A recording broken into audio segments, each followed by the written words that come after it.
Muy bien, amigos y amigas, continuamos con nuestro análisis del movimiento peronista. En este video vamos a hacer foco en la política económica del peronismo, ¿sí? Y vamos a comenzar hablando un poco de los antecedentes. Tenemos que tener en cuenta que nos situamos en 1946, 1945, ¿sí? Que es más o menos el periodo casi de finalización de la Segunda Guerra Mundial, ¿sí? Ya estamos muy cerca de finalizar la guerra. Y lo que tenemos que tener en cuenta es que el país que se está pensando para la posguerra, ¿sí? Perón, la idea del país que tiene es para después de la guerra porque sabe que el escenario no va a ser el mismo. Por eso en 1944, dependiente de la vicepresidencia de la Nación, que estaba en manos de Juan Domingo Perón, se crea el Consejo de la Posguerra, ¿sí? Más que nada para visualizar los escenarios y las políticas a aplicarse cuando finalizara la contienda mundial.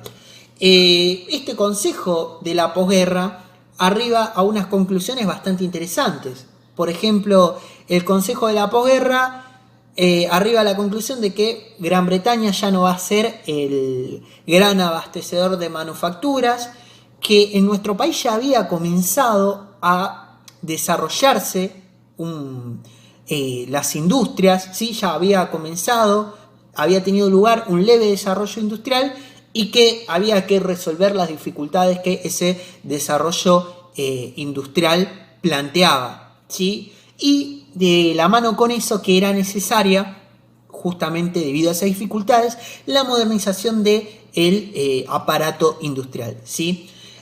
Vamos a ver cómo en la Argentina de la posguerra la crisis representa una transformación, la finalización de la guerra misma, representa una transformación en la estructura económica del país, ¿sí?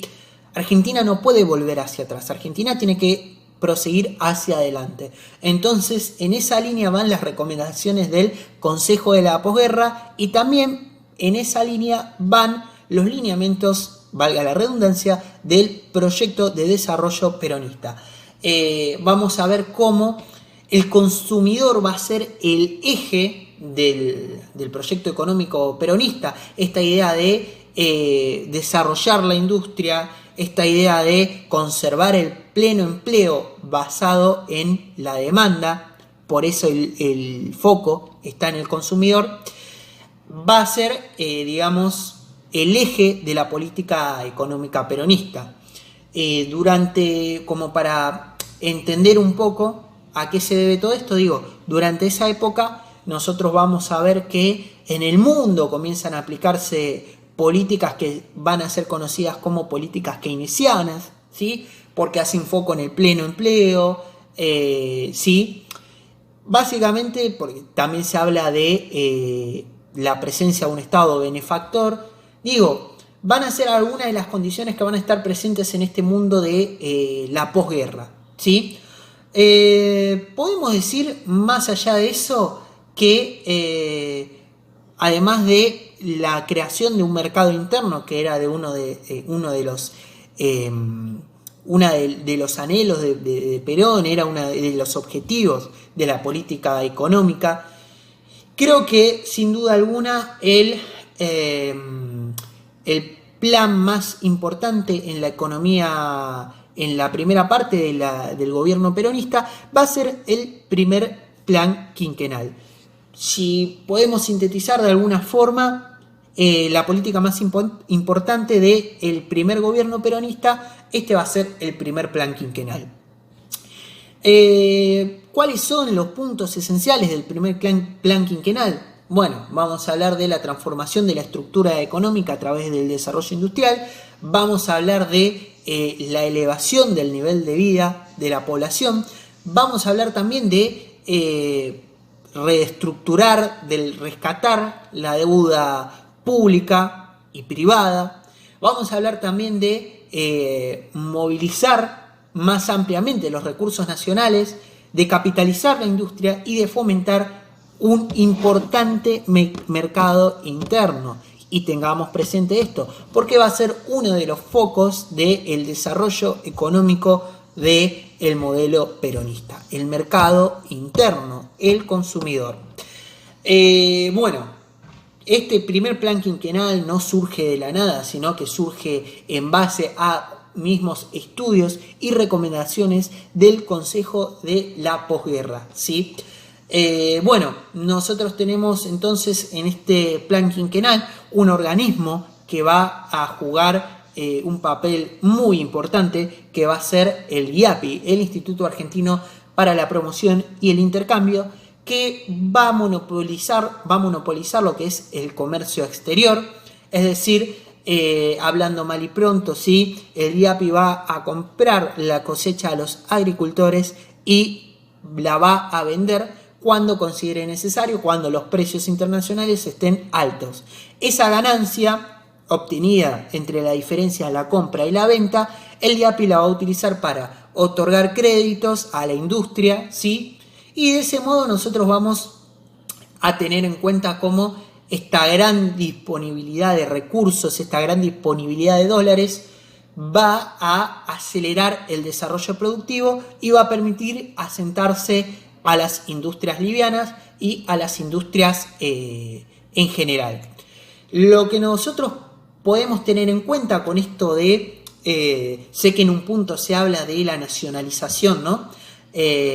Mejor dicho, de las políticas estatales y la industrialización, lo que nosotros podemos llegar a tener en cuenta ahí es que todas las políticas estatales iban apuntadas hacia la industrialización. Digo, esta acción del IAPI iba precisamente apuntada a que se otorguen créditos industriales con esa utilidad, con esa ganancia, con ese remanente que se obtenía de la compra a la venta de la cosecha. También otras políticas orientadas a ese plan tienen una gran importancia: la nacionalización de las empresas, ¿sí? Que permiten rebajas en la tarifa, la nacionalización de los ferrocarriles, que permite también un ahorro al gobierno peronista.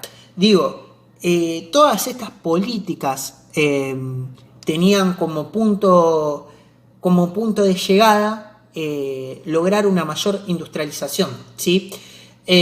Nosotros tenemos ahí también, podemos meter, digamos, en todo esto también lo que es la política de ingresos del gobierno peronista, que apuntaba precisamente hacia un agresivo plan de industrialización, ¿sí? Esta política de ingresos que redistribuía ingresos precisamente desde el sector agropecuario hacia las actividades urbanas como la industria, ¿sí? Bueno, tenemos entonces acá el rol central que juega el Instituto Argentino de la Promoción y el Intercambio, el IAPI, en lo que es el arraigo de las industrias y en lo que es efectivamente la concreción de un plan industrial, ¿sí? Creo que de esta manera nosotros podemos sintetizar lo referido a políticas estatales, lo referido al mundo de la posguerra también un poco, ¿sí? Nosotros vamos a tener en cuenta que este modelo, ¿sí? Este modelo por el cual optó el peronismo va a funcionar de una manera relativamente bien, ¿sí? Hasta 1949. En 1949 es cuando se produce la crisis del gobierno peronista. Se produce la primera crisis económica del gobierno peronista, que vamos a detallar en el siguiente video.